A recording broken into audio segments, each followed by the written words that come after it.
বিধানসভায় পেহেলগাঁও সংঘাত। একদিকে আজকে বিধানসভার ভেতরে যেমন সরব হয়েছেন শুভেন্দু অধিকারী, সেনাকে সম্মান জানানোর জন্য বিধানসভায় প্রস্তাব পেশ এবং সেই প্রস্তাবকে সমর্থন জানিয়েও তীব্র আক্রমণ করেছেন শুভেন্দু অধিকারী, তেমনি বিধানসভার বাইরে দাঁড়িয়েও আজকে সরব হয়েছেন তিনি।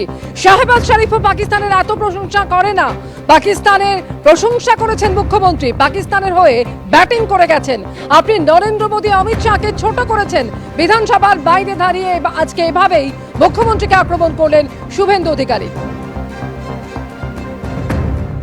পাহেলগাম ইনসিডেন্টের ঘোরতর নিন্দা জানিয়ে শোক প্রস্তাব করে যে রেজুলেশন এসেছিল, তার উপরে মুখ্যমন্ত্রীর অনুমোদিত 22 মিনিটের জায়গায় প্রায় 40-45 মিনিটের ভাষণে তিনি এমন কিছু বাক্য প্রয়োগ করেছেন, তাতে আমার মনে হয়েছে যে শাহবাজ শরীফ পাকিস্তানের প্রধানমন্ত্রী, তার অ্যাডভোকেট হয়ে মুখ্যমন্ত্রী কথা বলছিলেন। বলছে রাশিয়াও ভাইস চেয়ারম্যান, পাকিস্তানও ভাইস চেয়ারম্যান, IMF এর ঋণ, ADBI ঋণ, যেভাবে প্রশংসা করেছেন, এত প্রশংসা শাহবাজ শরীফকে তার দেশের লোক করেছে বলে আমাদের অন্তত জানা নেই।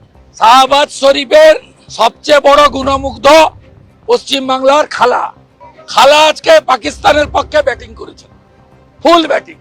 খালা বলতে পারেন, বুবু বলতে পারেন, আপা বলতে পারেন, ফুফা বলতে পারেন, পুরো ব্যাটিং করে গেছেন পাকিস্তানের হয়ে।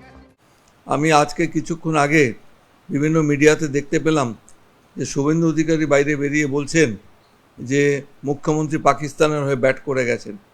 এটা আমি খুব আহত হয়েছি এটা দেখে, যে একজন দায়িত্বশীল একজন বিরোধী দলের নেতা, তার কাছ থেকে এটা আমি প্রত্যাশা করিনি। আমার এখানে প্রিভিলেজ জমা পড়েছে, প্রিভিলেজের আইন অনুযায়ী যা করার সেটা আমরা করব। তবে এটা যে সম্পূর্ণ অসত্য, আমি স্টেটমেন্টের মুখ্যমন্ত্রীর স্পিচের কপিটা তুলেছি।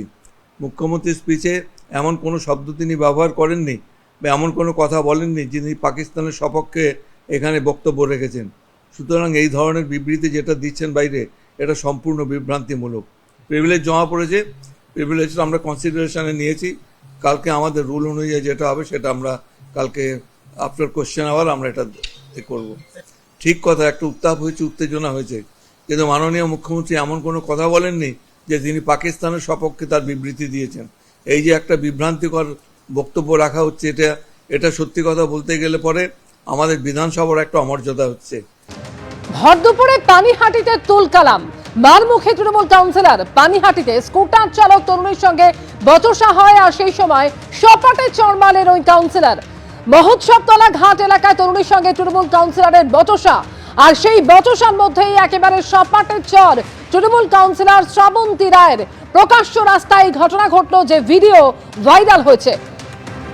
কাউন্সিলররা সর্বত্রই এরকমই ভূমিকায়। তারক সিংকেও দেখেছিলাম একজন ওই রাজমিস্ত্রিকে চড় মারতে, কিন্তু যে ভূমিকাটা এখানে দেখলাম সেখানে হচ্ছে উল্টো দিকের মহিলা কিন্তু প্রতিরোধকারীর ভূমিকায়, প্রত্যুত্তর দেবার ভূমিকায়। এটাই কিন্তু আগামী দিনের পশ্চিমবঙ্গ, যেভাবে তৃণমূলের কাউন্সিলর থেকে শুরু করে MLA-রা যেভাবে গুন্ডামি করে বেড়াচ্ছে, তৃণমূলের নেতারা যেভাবে, পঞ্চায়েতের প্রধানরা যেভাবে সন্ত্রাস করে বেড়াচ্ছে, যেভাবে দখল করে বেড়াচ্ছে, মানুষ কিন্তু সেটা আর মুখ বুজে সইবে না।